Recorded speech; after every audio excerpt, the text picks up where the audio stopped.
आसमानी बिजली छा थींदी आहे ऐं ज़मीन ते कीअं किरंदी आहे। हिक बिजली त उहा आहे जेका असांजे ज़िंदगीअ जो अटूट हिस्सो बणिजी चुकी आहे, जंहिंसां असांजी ज़िंदगियुनि में रोशनी अचे थी। पर हिक बिजली अहिड़ी बि आहे जंहिंसां माण्हुनि जी ज़िंदगीअ में आयल रोशनी ऊंदहि में तब्दील थी वञे थी। जी हा, उहा आहे आसमानी बिजली, जंहिंजे ज़मीन ते किरण सां इंसानी आबादियूं ख़ाक जे ढेर में तब्दील थी वेंदियूं आहिनि। सॼी दुनिया में हर साल तक़रीबन 24,000 माण्हू आसमानी बिजली किरण सबबि मौत जो शिकार थी वेंदा आहिनि। अफ्रीका में 1998 में हिक फुटबॉल मैच दौरान आसमानी बिजली किरण सबबि हिक ई टीम जा 11 रांदीगर मरी विया हुआ। हैरत जी ॻाल्हि इहा आहे त ॿी टीम जा सभई रांदीगर महफ़ूज़ रहिया हुआ। 1939 में अमेरिका जे हिक रियासत में 835 रिढूं आसमानी बिजलीअ जे हिक ई झटके में मरी वयूं हुयूं। साइंसी अॻकथन मूजिबि जेकॾहिं ग्लोबल वार्मिंग जो इहो सिलसिलो साॻी रीत जारी रहियो त सन 2100 ताईं आसमानी बिजली किरण वारा वाक़िआ 50% वधी वेंदा। अमरीकी रियासत में रखियल मुजस्मे आज़ादी हर साल आसमानी बिजलीअ सां मुक़ाबिलो कंदो आहे। फ्रांस में मौजूद मशहूर एफिल टावर जो मथियों हिस्सो 1902 में आसमानी बिजलीअ सबबि कमज़ोर थी वियो हो, जंहिंखे ॿीहर तामीर करायो वियो हो। हूअं त आसमानी बिजली किरण जा इम्कान दुनिया जे कुंड कुड़िछ में हूंदा आहिनि, पर अमेरिका जे रियासत टेक्सास में आसमानी बिजली किरण जा बेशुमार वाक़िआ पेश अची चुका आहिनि। हिन वक़्तु बि टेक्सास में बिजली किरण जा कवी इम्कान मौजूद रहनि था। अफ्रीका खंड खे मुख़्तलिफ़ जानवरनि जो घर बि तसवर कयो वेंदो आहे, जिते बोंगो नाले हिकु अहिड़ो जानवर बि मौजूदु आहे जेको आसमानी बिजलीअ सबबि सड़ियल वणनि जे काठ खे दिलचस्पीअ सां खाईंदो आहे।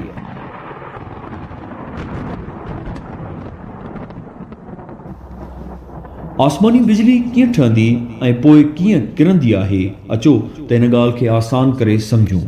आसमानी बिजली जंहिं बाबति असांजे ज़हन में अनेक ख़्याल ईंदा आहिनि, मींहुं वसण वक़्तु ख़ासतौर राति जो गुग ऊंदहि में आसमान ते तजला थींदे नज़र ईंदा आहिनि। अव्हांखे इहो ॿुधी हैरत थींदी त आसमानी बिजलीअ जो हिकु ज़ोरदार आवाज़ या तजलो वायुमंडल में 8 खां 20,000 डिग्री सेंटीग्रेड गर्मीपद पैदा कंदो आहे। इहो गर्मीपद सिज जे मथाछिरे ते मौजूदु गर्मीपद खां बि केतिराई दफ़ा वधीक हूंदो आहे। आसमानी बिजली हमेशह मथां सतह वारे झुड़ में पैदा थींदी आहे। असीं जेकॾहिं उन सां ठहियल स्वेटर या वारनि सां प्लास्टिक जो हिकु टुकड़ो या फणी घसाईंदासीं त पननि जूं नंढड़ियूं नंढड़ियूं ज़रड़ियूं वेझो अचण सबबि कशिश जे करे उन प्लास्टिक ॾांहुं छिकजण शुरू थींदियूं। इहो अमल स्टैटिक इलेक्ट्रिसिटी जो नंढड़ो मिसाल आहे।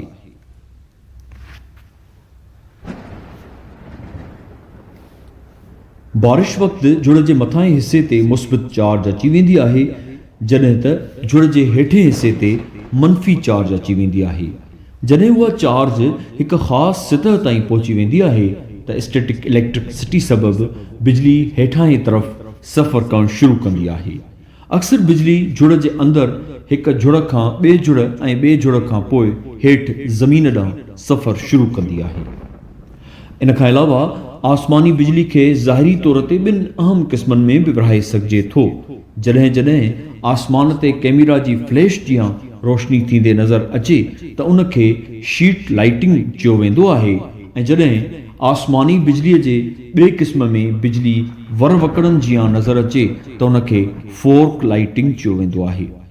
आसमान तां शाखुनि जियां ॾार ॾार थी ईंदड़ बिजली झुड़ मां निकिरी ज़मीन ॾांहुं सफ़र करणु शुरू कंदी आहे, ऐं अक्सर उहा बिजली ज़मीन जे मथाछिरे ते किरी बि पवंदी आहे।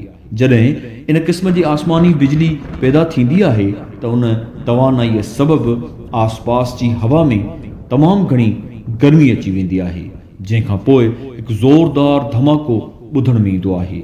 उन धमाके खे असीं गाज या चमक या खिमण बि चवंदा आहियूं। असांजी ज़मीन ते मौजूदु अक्सर शयुनि ते मुस्बित चार्ज हूंदी आहे। ईअं आसमानी बिजलीअ जो तजलो ज़मीन तरफ़ हेठि हलियो ईंदो आहे, जंहिंखे खिमण जो किरण बि चयो वेंदो आहे। जंहिं सबबि ॿेलनि में बाहियूं लॻी वेंदियूं आहिनि। आबादीअ वारनि इलाइक़नि में बिजली किरण सबबि माण्हू ऐं जानवर सड़ी रख थी वेंदा आहिनि। झुड़ ऐं तेज़ हवाउनि जे टकराइजण जे नतीजे में जॾहिं बिजली ज़मीन तरफ़ तेज़ीअ सां सफ़र कंदी आहे त विच में मौजूदु हवाउनि खे आयोनाइज़्ड करे छॾींदी आहे, जंहिं सबबि ई हवा में उन बिजलीअ जो सफ़र मुमकिन थींदो आहे। बिजली अक्सर मथां ई जाइ ते किरंदी आहे। जीअं कंहिं इलाइक़े में ड्रिघा वण हूंदा आहिनि त सभ खां अॻु में उन इलाइक़े जे बुलंद तरीन वण ते उहा बिजली किरंदी आहे।